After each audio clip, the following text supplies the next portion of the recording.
నమస్తే, మీరు చూస్తున్నారు విలేజ్ అగ్రికల్చర్ యూట్యూబ్ ఛానల్. వర్షాకాలం అయితే రావడం జరిగింది. ఎందుకంటే రేపు 24, 25 నుంచి రోహిణి కార్తె వస్తుంది. రోహిణి మృగశిరలో వర్షాలు కురిస్తే పత్తి నాట్లయితే వేసుకుంటున్నారు.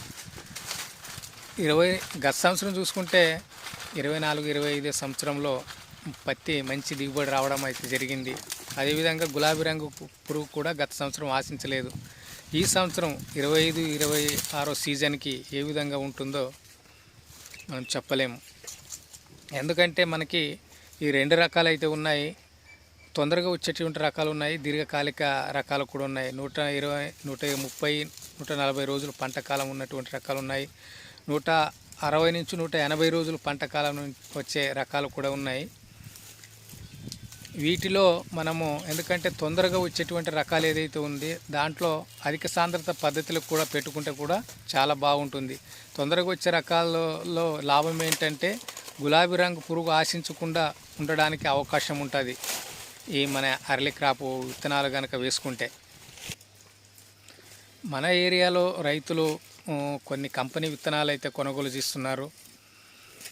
నూజివీడ్ సీడ్స్వి కొన్ని ఆద్య అనేటువంటి వెరైటీ కొన్ని రకాలు ఎక్కువగా రైతులు కొనుగోలు చేస్తున్నారు. గత సంవత్సరంలో బ్లాక్లో అమ్మడం అయితే జరిగింది. మన కర్నూలు ప్రాంతంలో US 7067 అనేటువంటి రకాలు వాటిని కూడా ఇప్పుడు కొంటున్నారు. ఇప్పుడైతే అది ఇంకా బ్లాక్ మార్కెట్కి వెళ్ళలేదు, రైతులకి సరసమైన ధరలకే దొరుకుతూ ఉంది. రాశి సీడ్స్ కొంటున్నారు, అదేవిధంగా వేద సీడ్స్ కొంటున్నారు. చాలామంది అనేక రకాల విత్తనాలు తమకు అనుకూలించినటువంటి రకాలు వాళ్ళు మెచ్చినటువంటి రకాలు అయితే కొంటున్నారు. ఏవి కొన్నా కూడా రైతు పండించేటువంటి సత్తా ఉంటే ఏ విత్తనాలైనా కూడా పండించుకోవచ్చు. ఎందుకంటే అన్నీ కూడాను BT2 జన్యుపరమైనటువంటి విత్తనాలే. ఎందుకంటే ఈ వానదేవుడు ప్రకృతి సహకరించినప్పుడు మన పల్లెటూరులో క్రాస్ చేసినటువంటి రకాలు కూడా వస్తాయి. వాళ్ళు మంచిగా విత్తనాలు క్రాసింగ్ చేస్తే అవి కూడా వీటన్నిటికీ మించి దిగుబడి ఇస్తాయి.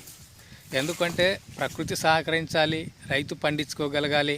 అప్పుడు మాత్రమే అధిక దిగుబడి తీసేయడానికి అవకాశం ఉంది. నేను ఈ విత్తనాలు పెట్టాను, ఆ విత్తనాలు పెట్టానంటే ఆ దిగుబడి వచ్చేస్తుందా? రాదు. ఇవన్నీ కలబోసినప్పుడే రైతుకు అధిక దిగుబడి సాధించడానికైతే ఆస్కారం ఉంటుందన్నమాట.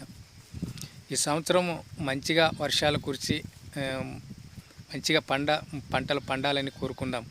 జై జవాన్, జై కిసాన్.